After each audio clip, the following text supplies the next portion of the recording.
টাকাটা আমি জমাচ্ছিলাম উমরা করার জন্য। ক্রাইসিস মুহূর্তে মানুষকে সবচেয়ে বেশি চেনা যায়, বিপদের মুহূর্তে আল্লাহ সবচেয়ে আপন হওয়া যায়। ছোট্ট একটা বাচ্চার ভিডিও আমাকে আবেগ আপ্লুত করেছে। ছোট্ট একটা বাচ্চা, বয়স 10-11 বছর হবে, সে 14,000 টাকা জমিয়েছে। এই টাকাগুলা দিয়ে সে উমরা করবে। চিন্তা করেন, ছোট্ট মানুষ তার টিফিনের টাকা, তার ঈদের সময় সালামির টাকা, আত্মীয় স্বজন বিভিন্ন সময় দিয়েছে, সেই টাকা শখ করে জমিয়ে রেখেছে যে এই টাকাগুলা দিয়ে সে উমরা করবে। আমাদের দেশ তো সেই দেশ যে দেশের মানুষের মনগুলা খুব নরম, যে দেশের মানুষ অত্যন্ত আবেগপ্রিয়, অত্যন্ত আবেগপ্রবণ। এই আবেগপ্রবণ জাতি, ছোট্ট একটা মানুষ, সে নিজে বলতেছে আমি আমার টাকা সবটা বন্যার্থ মানুষের জন্য দিয়ে দিলাম। জীবনে উমরা তো আমি অনেকবার করতে পারবো, কিন্তু আমার যে ভাইয়েরা এখন বিপদ মুসিবতে আছে তাদের জন্য আমি একটু পাশে দাঁড়াতে চাই। এই ছোট্ট কথাটুকুন ইতিহাসে লিখে রাখার মতো কথা। আপনি আরেকজনের পাশে দাঁড়ালেন।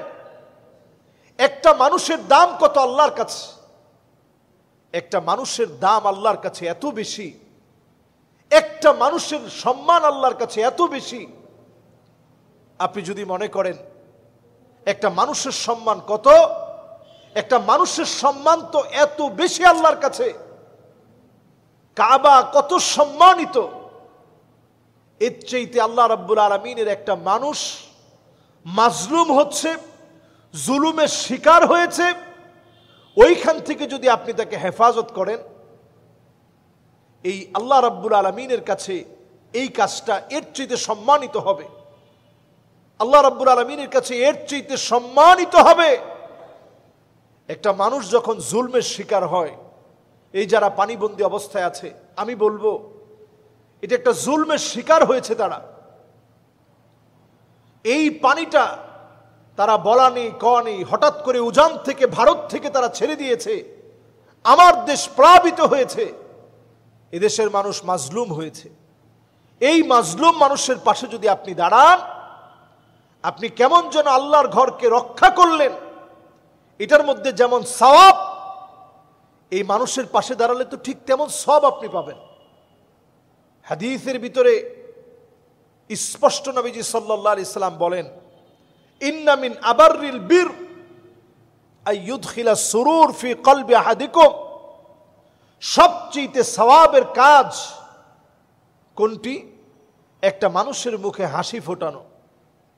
আমি গতকালকে মানুষের আর্তনাদ দেখেছি, চিৎকার দেখেছি, বাড়ির ছাদ পর্যন্ত পানি উঠে গেছে, 2 তলায় পানি বন্দি অবস্থায় মানুষ আছে, মানুষ সেখান থেকে চিৎকার করে কাঁদতেছে। এই মানুষগুলোর পাশে যদি আপনি দাঁড়ান, ওই দিনের সবচেয়ে সওয়াবের কাজ হিসেবে আপনার কাজটা গণ্য হবে। হাদিসের মধ্যে পরিষ্কার নবীজি সাল্লাল্লাহু আলাইহি সাল্লাম ইরশাদ করেন, ইন্না মিন আবাররিল বির আইয়ুদখিলা সুরুর ফি কলবি আহাদিকুম। কারো হৃদয়ের ভিতরে একটু আনন্দ প্রবেশ করিয়ে দেয়া, মানুষকে একটু আনন্দ দেওয়া, কষ্ট লাঘব করে দেওয়া, তার উপরে যে বোঝা চেপেছে সেই বোঝাকে হালকা করে দেওয়া, এটা ওই দিনের সবচেয়ে সওয়াবের কাজ হিসেবে গণ্য হবে। তো বিশাল সওয়াবের কাজ। এই সওয়াবের কাজ আল্লাহ রাব্বুল আলামিন গণ্য করবেন যদি আপনি আপনার ভাইয়ের পাশে আপনি দাঁড়ান। আমাদের দেশের ছোট ছোট বাচ্চারা দাঁড়িয়েছে। আমাদের মসজিদ থেকে আজকেও আমরা অনুদান নিয়েছি, আলহামদুলিল্লাহ। এই পর্যন্ত আমরা গণনা করেছি, খুব ভালো একটা অ্যামাউন্ট হয়েছে। আমরা সেটা সুন্নাহ ফাউন্ডেশনে ইনশাআল্লাহ শেখ আহমদুল্লাহ সাহেবের সাথে যোগাযোগ করে আমরা সেখানে দেওয়ার চেষ্টা করব। এবং ইসলামী আন্দোলনের রাহবার ডক্টর শফিকুর রহমান সাহেব সহ আমাদের ছাত্র আন্দোলনের যারা আছে, যারা অত্যন্ত ন্যায় নিরপেক্ষভাবে আদালতের সাথে মানুষের হককে বন্টন করবে, তাদের কাছে আমরা পৌঁছে দিব ইনশাআল্লাহ। ছোট ছোট বাচ্চা থেকে আমরা শিক্ষা নিই। আমরা এমনও মহিলার দৃষ্টান্ত এই সময় দেখেছি, গলার চেইনটা খুলে দিয়েছে, কানের দুল দিয়ে দিয়েছে, যে আমার কানের দুল গলার চেইন এটাই আছে, যাও এটা দিয়ে অন্তত বন্যার্থ মানুষের পাশে দাঁড়ান। এই সময়ে আরেকজনের পাশে দাঁড়াই, শুকনো খাবার, স্যালাইন, গ্লুকোজ একটু তাদের জন্য কিনে দেওয়ার চেষ্টা করি।